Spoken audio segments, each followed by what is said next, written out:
Jodie Ortega.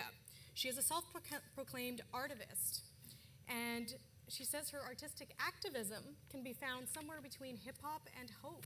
So Jodie's going to come up and talk about Breaking My Silence, artistic activism. Please welcome her on stage.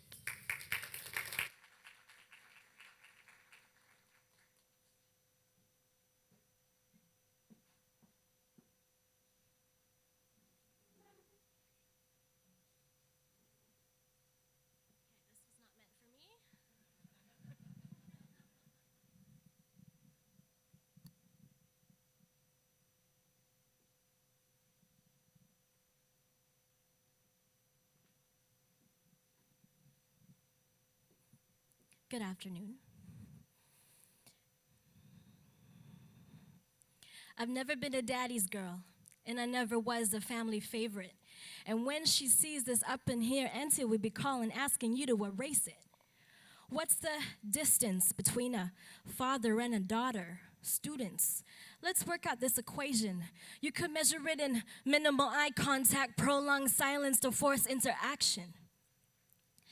I save my Hallmark readings, because what he really wants is to be handed a college degree.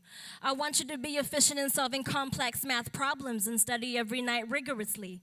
So, take off those dancing shoes, because you could be a summa cum laude, college collegiate. Well, fuck, man. Even my final 98% wasn't a notable achievement. Where's the perfect score? You should fix your mistakes and come back with the corrections. You see, he was brought up in a place where your GPA determined how much you received in love and affection. And that's what's fucked up about this common denominator culturally. Honors and highest praises, they're only given out if you succeed academically. Parents, you've got sons and daughters hungry for your pride and acceptance. Subtract your childhood dreams, add yours, and that's the total sum of resentment.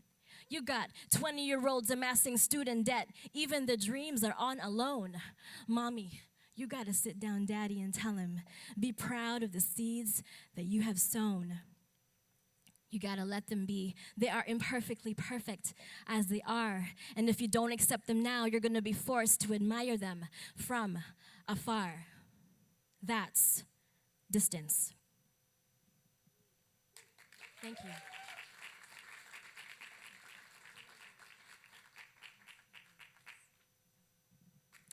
Funny, when I performed that piece to my students, I asked them, what do you think the theme is? And someone put up their hand and was like, hashtag Asian parenting. Couldn't be any true. So I'm a public speaker and an advocate for survivors of sexual abuse, rape, and domestic violence, having survived all three. And I'm also a volunteer at SNAP Vancouver. SNAP stands for Survivors Network of Those Abused by Priests. And it's funny because whenever I mention any of these facts to a guy that's approached me in a club, the conversation immediately dies down. It's awesome. I was sexually abused by my paternal grandfather, Adriano. And it started when we were on a family trip to California when I was 4. And it ended in Burnaby, BC. When I was 14, so it was on and off for 10 years. So when I was 14, with the compliance of my grandmother who knew everything, his compulsion grew even more sadistic. So he had brought me to a house, and I was under the impression that I was going to go there to watch movies with girls my age. Soon after I arrived, I was immediately drugged, blindfolded, and raped. I don't remember how many times I returned to this home with my grandfather, but it was definitely more than once, and it was definitely more than one man at a time. So my grandmother knew everything, and she fed his sick compulsion. And that actually is very common, because child molesters rarely work alone. 77% of them are married, and only 6% work alone. So during the times I was under their care, when they realized that I was older and I was starting to fight back, they started to withdraw my meals from me. so I wouldn't have breakfast and lunch, and sometimes I'll just have dinner. And so this started my unhealthy relationship with food, yeah? Because I wasn't eating for nourishment or enjoyment. I was eating for survival in my own home. And that's kind of fucked up when you think about it that way, but that was the revelation I had in therapy. So I've always considered myself an outsider, and that starts, I believe, with my heritage. And the narratives of people with mixed heritage are very complex. It's not really black and white. I don't identify myself as a Filipino woman. I don't identify myself as Spanish or Chinese. I am me. And if you were to ask me what I was or where I'm from, you'll always get, I'm from Canada, and I'm Canadian. But I'm pretty much a third culture kid, because I was born in the Philippines, but I was raised in a Muslim country, Brunei, which is a small country in the island of Borneo near Malaysia in Asia. And I lived there for 10 years.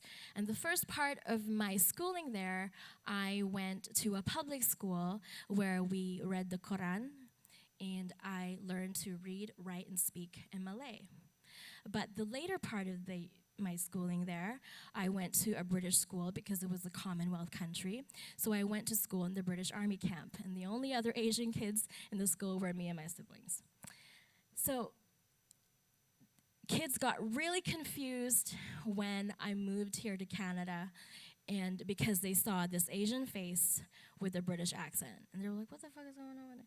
So if you can imagine the horror of my grade 6 teacher when he overheard me asking in class, I was in grade 6, he overheard me ask a classmate, it's like, do you have a rubber I could borrow? And everyone, yeah, eraser. So when it comes to advocacy and what I've learned so far as a public speaker, I feel like sometimes it takes an outsider to realize that some societal norms are just not right. And when it comes to sexual abuse prevention, I'm going to talk about a couple of cultural risk factors, and I'm going to just specifically draw on culture in the Philippines because I don't have enough time today. And it also exists in other Asian countries, and my question to you is, can you relate it to you in your culture? So one is the habit of physical contact. Ever since I was a kid, I've always been taught to do the double kiss on each cheek and to hug everybody and anybody I was introduced to. This could have been my aunt's neighbor, my aunt's neighbor's coworker. Doesn't matter if I knew them or not. 2, since Filipino culture is a touching culture, boundaries and consent are rarely taught, and I wasn't taught. And if that's not taught, sexual abuse prevention is not taught at all. And it's alarming to me because when I do presentations at school, some schools ask that there's a notice sent out to parents to warn them that I'm coming, the sex lady's coming. And so there was one high school that I spoke at, and all 5 kids that had to leave the classroom because I was starting my presentation, all 5 of them were Asian. And that speaks a lot. 3, there's an excessive respect for people in authority, especially clergy who are considered more than human.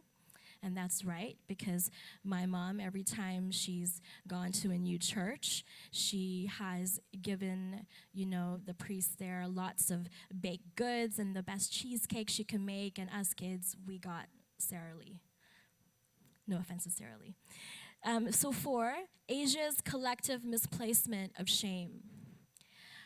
And 5, a large family network where one person's shame is perceived to be a shame that destroys a family and community. And to give you some insight in that, I don't speak to both sides of my family, and a large part of that is because they know that I'm doing this publicly and openly, not quietly and quickly like how they had suggested. And 6, Filipino culture matches the Catholic Church's deadly culture of silence. As a victim, I felt I was far from phenomenal. I learned to love myself so I could reach pinnacle. And when you put me up here, I become unstoppable. Trauma revealed makes the bonds unbreakable.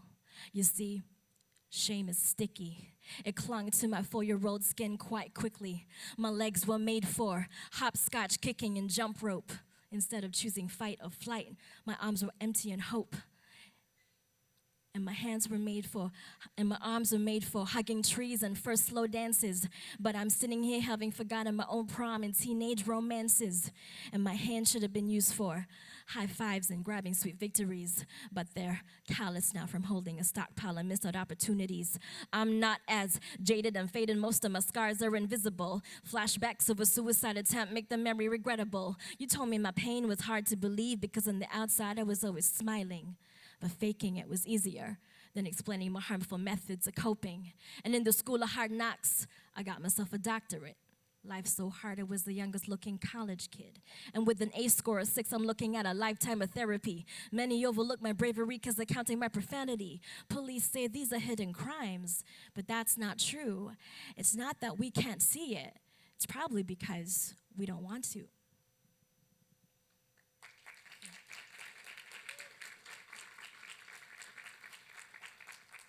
As a public speaker, I wish there were, as an Asian woman and a public speaker, I wish there was a camera following me because this is what I'm experiencing here in the Lower Mainland when I speak. I've experienced a division of race and a misplacement of shame. And I'm going to share with you a story of what happened a couple of weeks ago at a public speaking engagement that I had. All the women that approached me after I spoke with messages of support, acknowledging my bravery, saying, hey, I'd like to get a cup of coffee, I'd like to interview you for this magazine that I have. All of them were Caucasian women. And that's usually the case. It's usually Caucasian men and women coming up to me.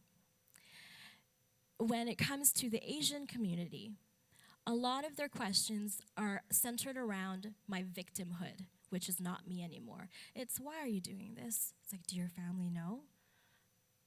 Don't you think you should be doing something else?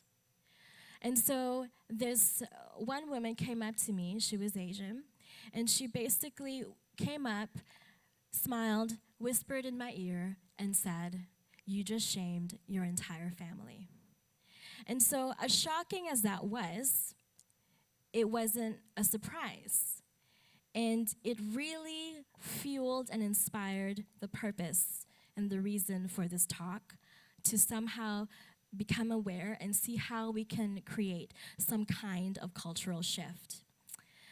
So one of the examples for that is my mom. If you ask her to this day, while my parents and my aunts and uncles did not report my grandfather to the police, if you ask her today, 10 years from now, it's still going to be the same answer. She's still going to say, we do not do this in our culture.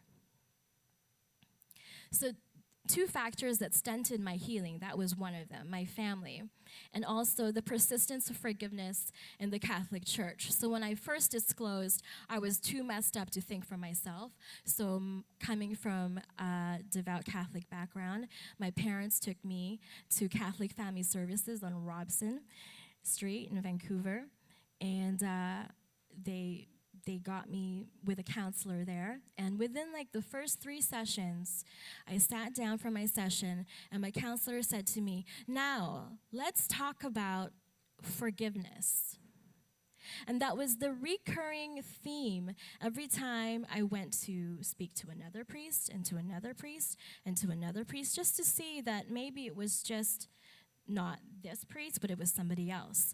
And so I realized that Filipino culture and Catholicism are so embedded well together that it's one of the reasons why a lot of them have a huge problem in coming up to me afterwards, after I speak. And it completely makes sense as to why that woman came up to me and just whispered in my ear like that, also because she had a misplacement of shame.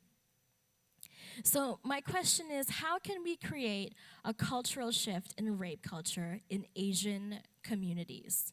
Because there is a shift already in mainstream media, but there's not a lot of people speaking about it in Asian communities, and I feel like I'm pretty much the only one.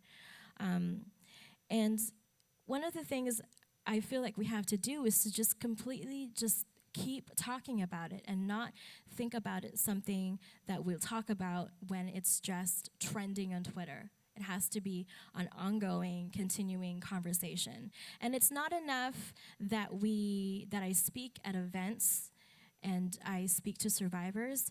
It's got to be the supporters of survivors as well, because if you look at the statistics of sexual abuse and sexual assault and domestic violence, you'll be shocked and realize that you'll know at least one person or two or three.